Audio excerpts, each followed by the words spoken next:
Oh, are you one of those people who's just got this huge, crazy arch in your back and maybe you got a little bit of tension and you just don't know how to relieve it?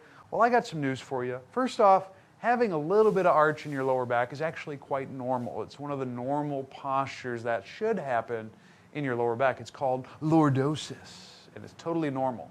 But it can become an issue if this is your only option, so if you can't reverse the curve or anything like that. And sometimes, in some people, that can lead to some tension in your back. So what's the fix?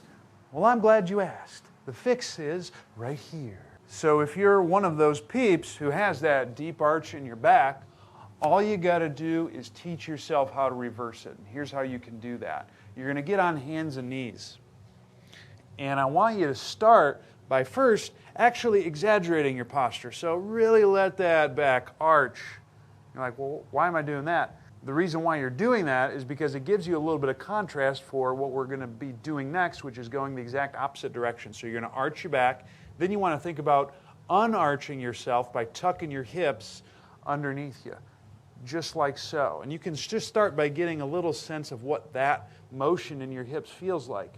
You want to make sure that you don't overcorrect by crunching. So you're just going to arch your back, and then you want to unarch your back. What I like to tell people is pretend you're Jennifer Lopez, stick your butt out, and then you want to un-J-Lo yourself by going the opposite way. Once you have that tuck, your next piece to help reverse that position is to reach. You want to push your chest away from the ground without crunching. So your chest should stay parallel. You don't want to bend through the chest as you do this technique. So you're going to do that.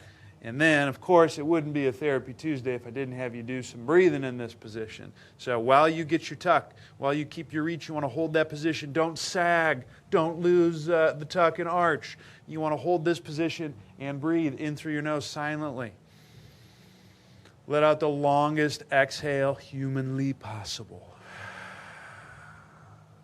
And that's going to get you some ab tension. The ab tension you create from the exhale is going to create a nice stretch in your back. Once you have that and that's on point, you can kick it up a notch Emeril Lagasse style by switching to one hand. And as you switch to one hand, you can breathe in through your nose, exhale, back to the start, and go the other side.